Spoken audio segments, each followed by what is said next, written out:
Hello. Today we're going to be talking about Chapter 18, which is about lipids. As you are probably aware, the next few chapters are also going to be talking about biologically related organic compounds.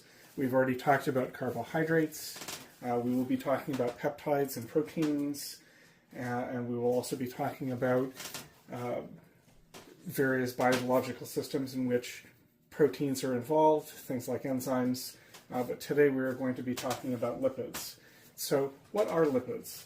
Lipids are biological compounds that are characterized by their physical property of solubility instead of their chemical structure. In particular, lipids are soluble in nonpolar solvents and insoluble in water. This means that they tend to be waxy, greasy, or oily. There is no general chemical structure for lipids. There are very large variety of compounds with a variety of different structures. We're going to be talking about a bunch of those types of lipids and what those structural characteristics are of those various classes or subclasses of these compounds. Generally, lipids are classified as either saponifiable or non-saponifiable, and then again there are various subclasses among these two broad classes with a very big variety of chemical structures that go along with it. So I'm going to just talk to you a little bit about the organization and classification of lipids a little bit further. So generally you have lipids, and that's broken down into saponifiable lipids,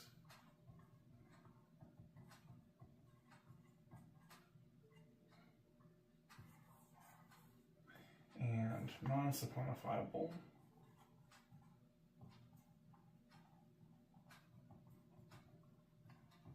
lipids. On the side with non-saponifiable lipids, you have what are called steroids. And there are a bunch of different types of steroids that we'll be talking about. Those are typically things like your sex hormones and things of that nature. But we'll be talking a lot about those in a little bit.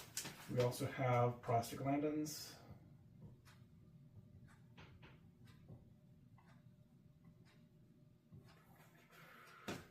And then on the side of saponifiable, you've got your simple saponifiable lipids, which your waxes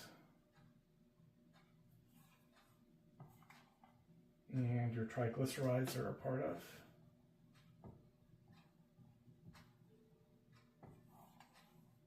And then you have your complex saponifiable lipids. And so that includes your phosphoglycerides and sphingolipids.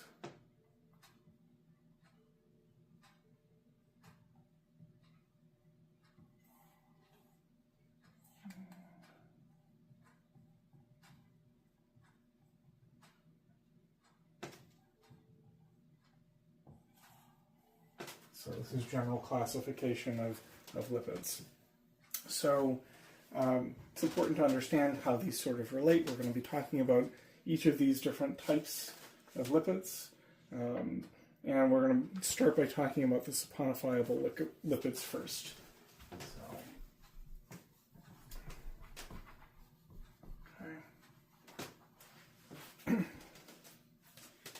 So in our saponifiable lipids,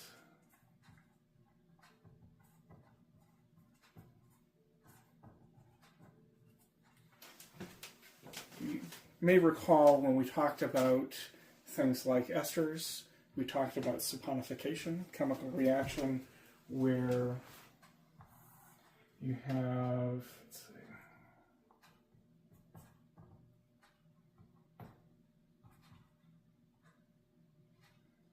an ester, and you treat it with some sort of strong base like sodium hydroxide.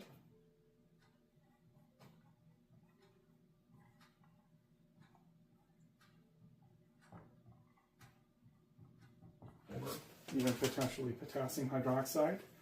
And what you yield is carboxylic acid as something like a sodium salt or a potassium salt.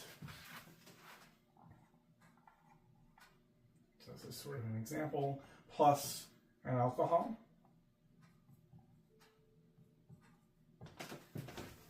Okay, and so the same sort of thing happens when you've got a saponifiable lipid.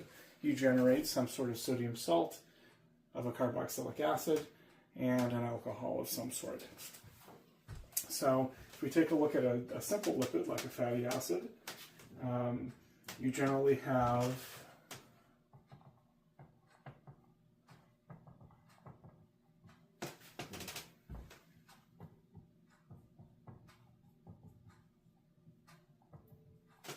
fatty acids, usually carboxylic acid with a very long hydrocarbon chain, plus an alcohol. And that gives you some sort of an ester, a fatty acid ester.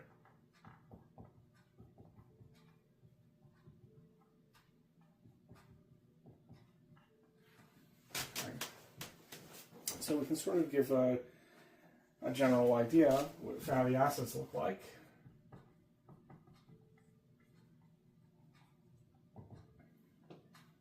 So again, it looks like a carboxylic acid, because it is, but this R chain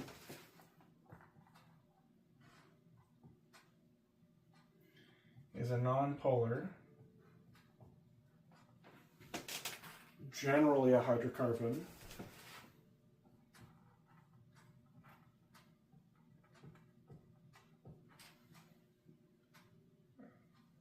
what they're calling in the book a hydrophobic tail.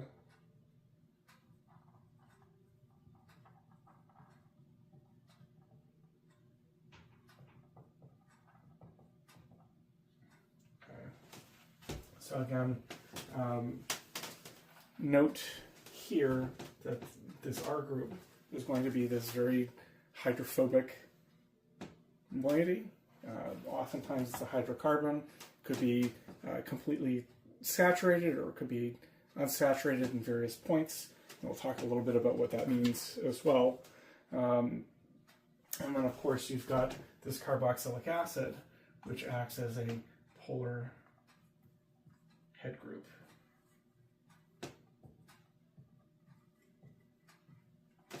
Okay, and then this is sort of hydrophobic.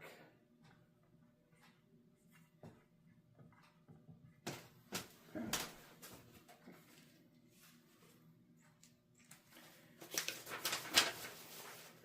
So let's talk a little bit more about fatty acids.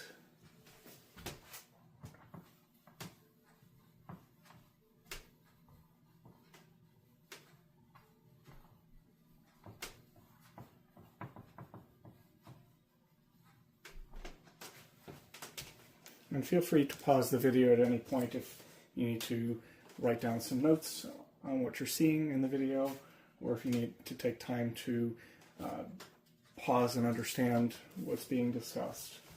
So fatty acids. So we've got some natural fatty acids, which tend to be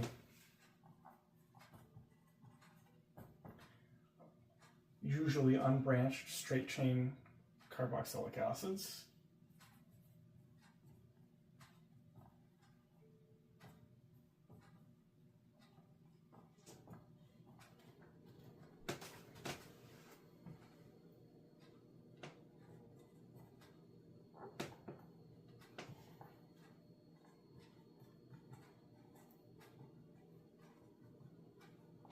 And there's sort of a reason why this is the case. That these unbranched straight chain carboxylic acids are easy for metabolism of fats in the body.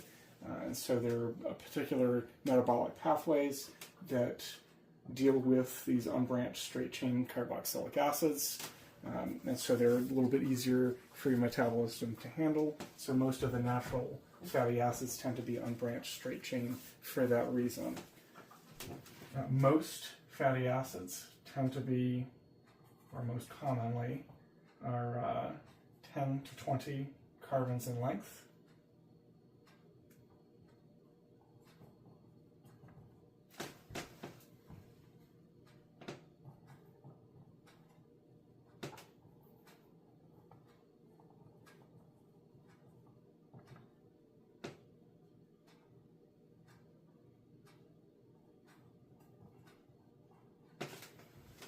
And then often the number of carbons is an even number, most often.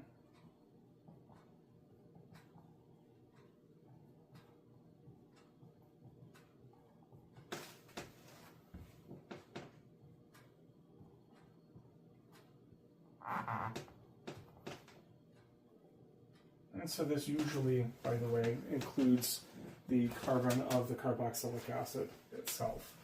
So the carbonyl carbon in the carboxylic acid.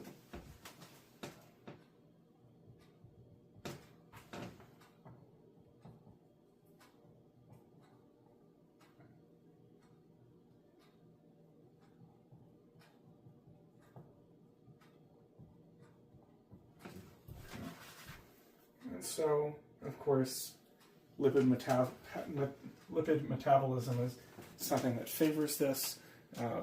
In order to process metabolically things that are odd numbers or things that are unbranched, it takes more energy to do so, so it requires more energy input.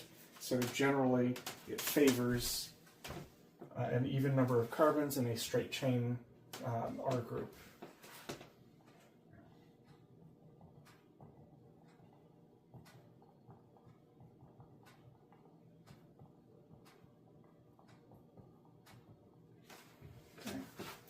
Now you can have what they call saturated. Now when we were talking about hydrocarbons, we talked about saturated versus unsaturated. So in this particular case, again, same idea, because the R group is a hydrocarbon most often. When we talk about saturated, this means that there are no carbon-carbon double bonds.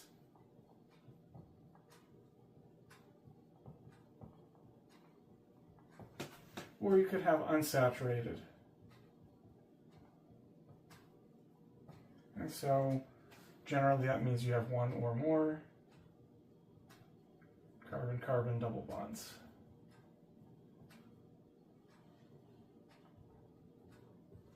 Okay.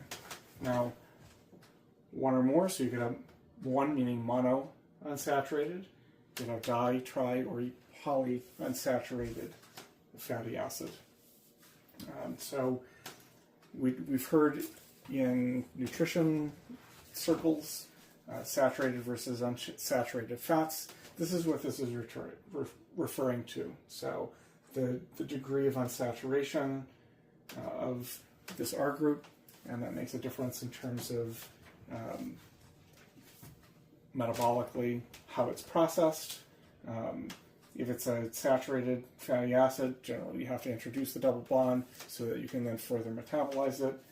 There's also, depending on the position, and metabolism will move the double bonds somewhere along the chain so that it's able to appropriately process and metabolize the fatty acid.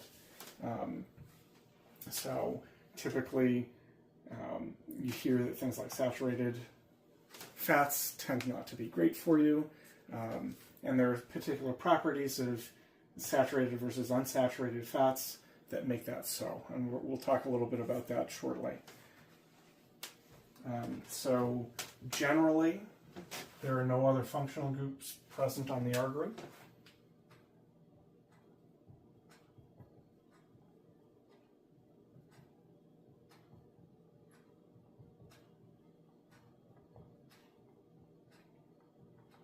Obviously, other than the carboxylic acid and the double bonds.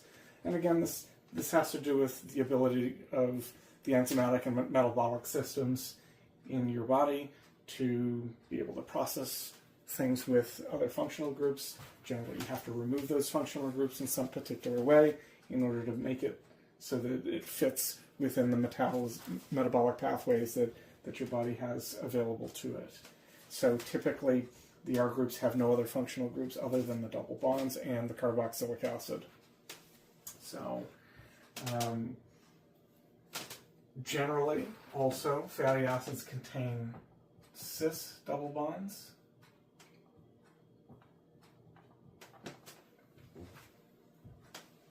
Okay, and so this is something that creates little kinks.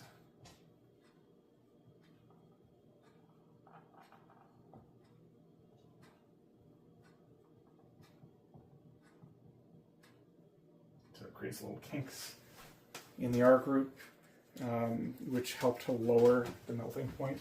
And again, we're going to talk a little bit more about that soon.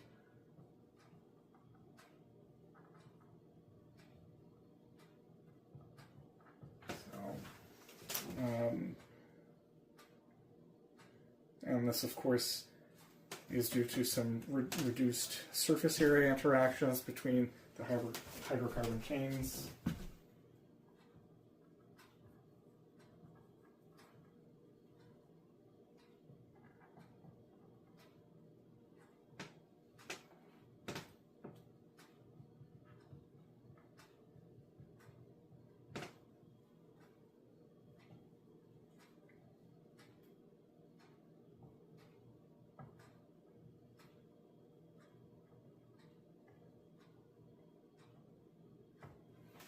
So if you remember back to your introductory chemistry course or your general chemistry course, things like van der Waals forces and your dispersion forces, these are the things that are really driving the melting points of your fatty acids. So it's the interactions between the R groups, between molecules.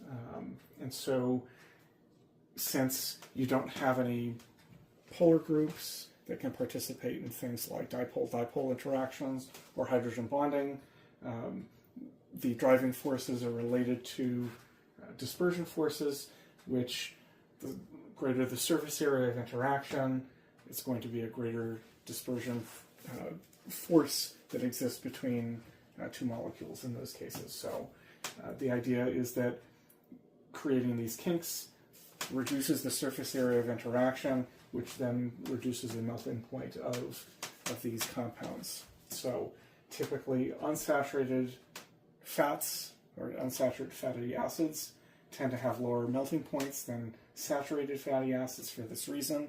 And of course, that's going to have implications when you're talking about their presence in the body, which of course the human body has a natural temperature somewhere around 37 degrees Celsius. And so having fatty acids that are not solid at that temperature is kind of advantageous, because then it's not going to be clogging things up. So we'll talk a little bit more about some of these properties here and some nomenclature for fatty acids.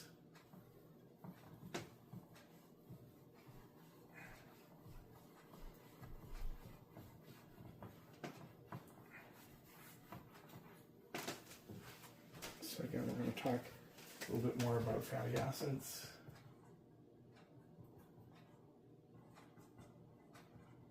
Now, your body is actually able to synthesize all but 2 fatty acids that it needs. So just some general biological information for you.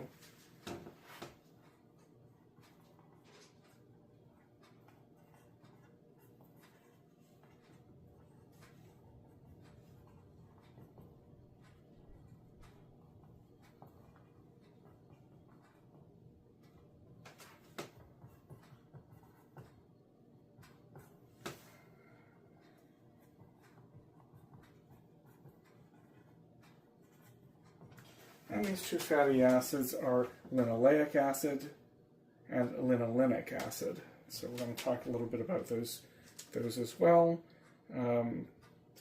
So this is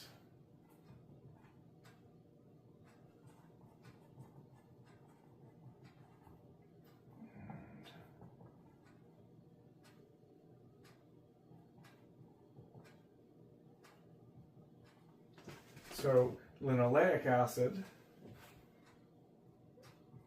is what they call an omega-6 fatty acid. It has 2 CC double bonds.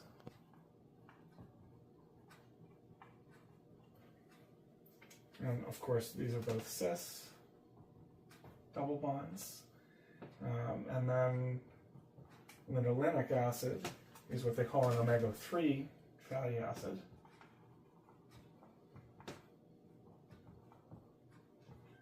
And it has 3 CC double bonds. Again,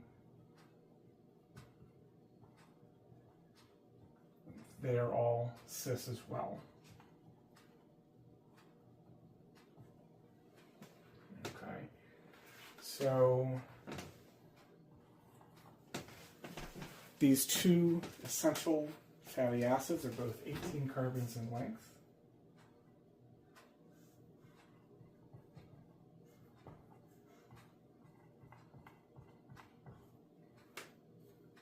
Okay, and they're considered polyunsaturated.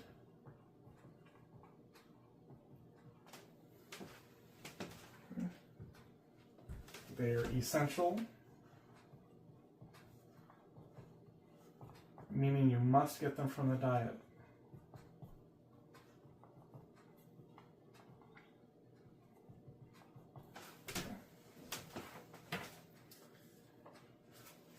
These kinds of fatty acids, or fatty acids in general, generally can form what they call micelles.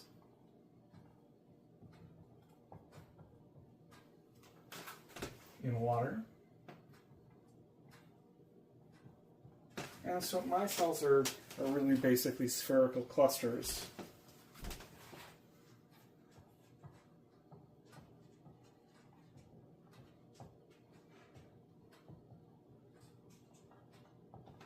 Of these molecules. And so typically what you're going to see structurally what micelles look like. So you'll see something that sort of looks like this. And you've probably seen this in your biology classes.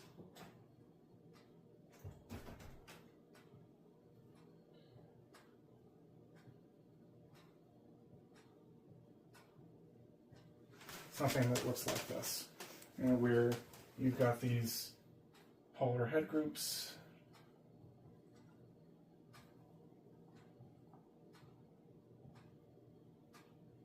and then these hydrophobic tails. So the polar head groups are generally going to face toward the water or toward your aqueous environment. So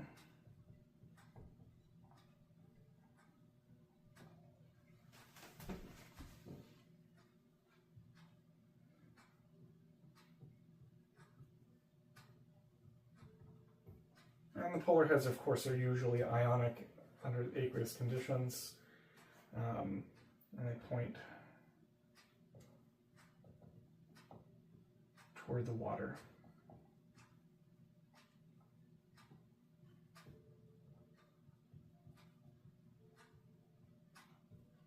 Whereas the tails is hydrophobic.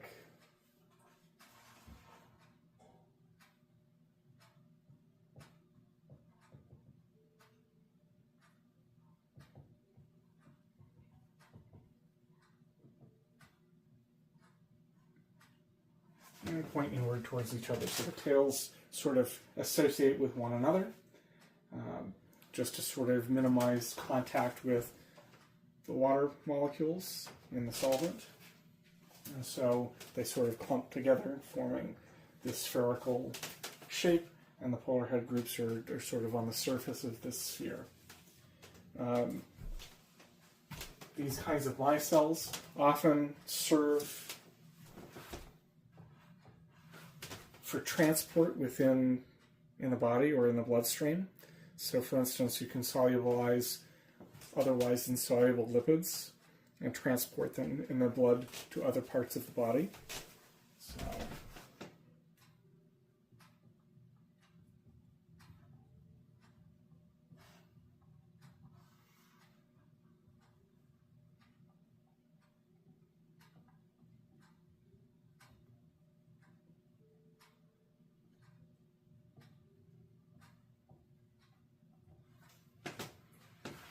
and then, of course, they're important also for digestion of lipids in generally the small intestines is where that happens, because you've got the bile acids and things like that are produced generally by the liver, stored by the gallbladder, and then secreted into the small intestines to help solubilize some of those fats that come from your diet.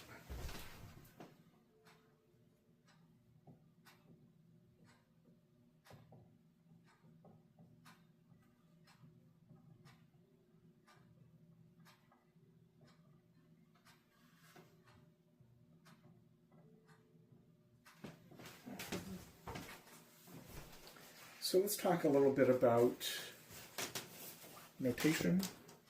So we'll talk a little bit about how to name these compounds, at least in a very generic sense. So we've talked a little bit about the omega-6 and omega-3. I want to tell you a little bit about what those mean, and then we're going to also talk about other ways of notating double bonds in fatty acids. So let's start with the omega notation.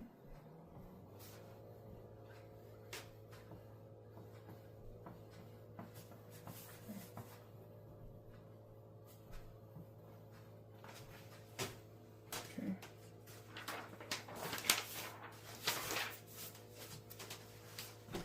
So what we call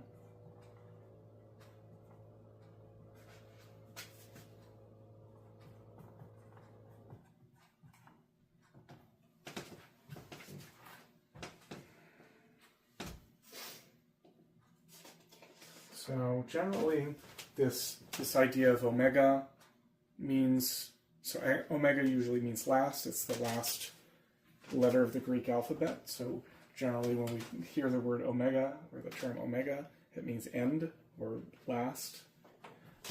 So typically when you see something like omega-3 or omega-6, what that's telling you is that the last double bond is found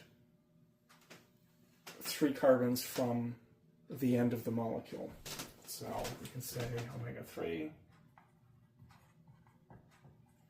also known as, by this notation. So this looks like a W, but that's actually the Greek letter omega, lowercase omega. And so this means that the last double bond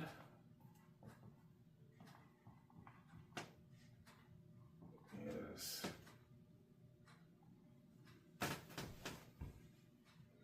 3 from the end.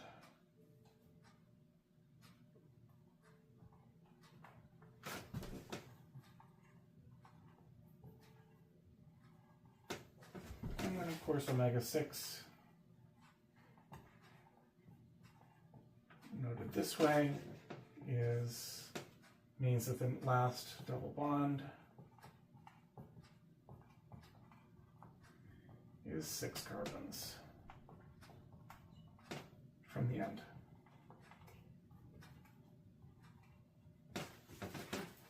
I'll apologize. You probably hear that my voice is a little bit raspy, a little bit of congestion today, so I apologize for that. But hopefully you can still hear me good enough. If not, just let me know. So the other kind of notation that you'll see is what they call delta notation.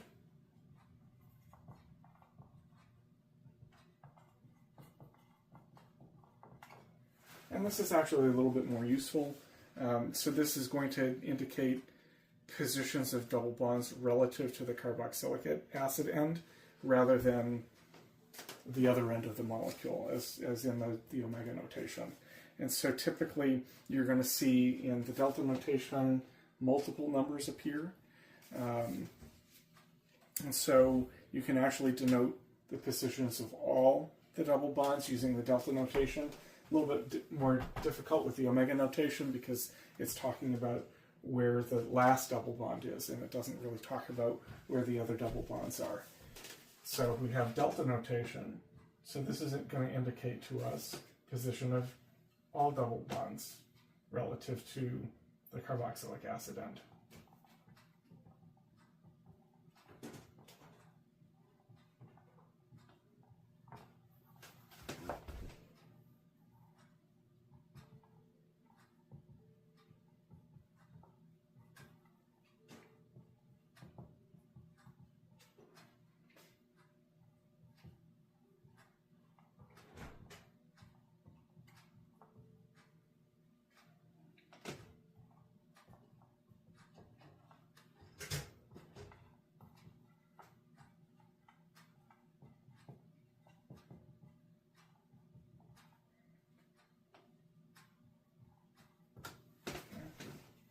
So what you'll often see in this delta notation is you've got the number of carbons overall in the molecule, or in the fatty acid, with a colon, followed by the number of double bonds,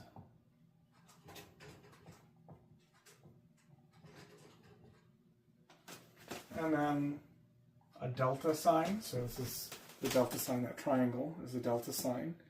And then as a superscript to the right of that triangle, you'll have the positions of the double bonds, or the locations of the double bonds.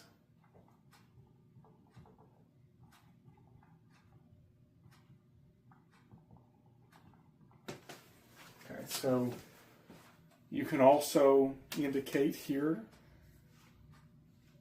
cis and trans for all of these. So you could, for instance, say that they're all trans or all cis, or you can list them in order, say cis, cis, trans, trans, or cis, trans, or what have you. So we can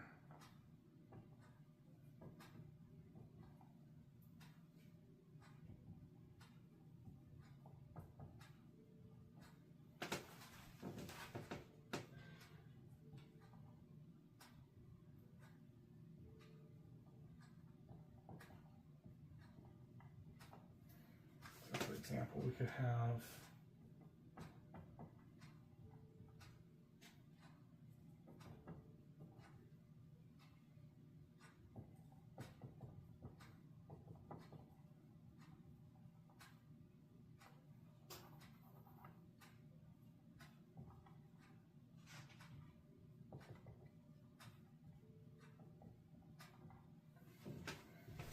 where we can have an example, for instance, like this.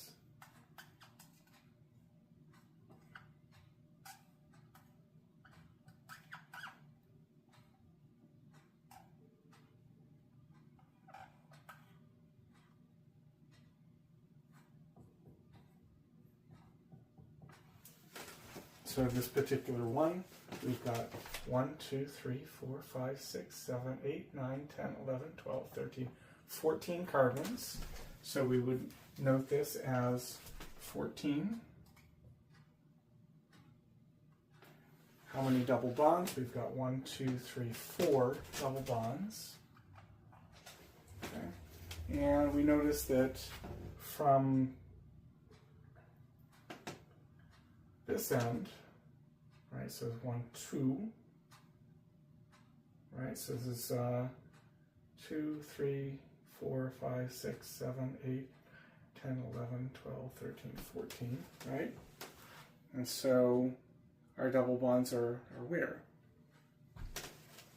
So this would be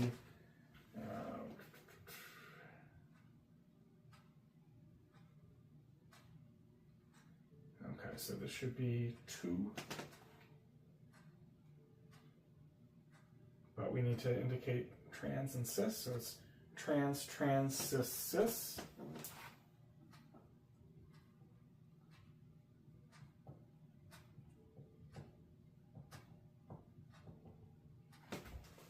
And then delta. This is 2, 4, 7, 10. So you can see 1, 2, 3, 4, 5, 6, 7, 8, 9, 10. So it's 2, 4, 7, 10. So 2, 4, 7, and 10. Okay. So in the delta notation, this compound is 14,4 trans-trans-cis-cis delta 2, 4, 7, 10. And I'll do one more example of this so that you get the idea using the delta notation. Okay.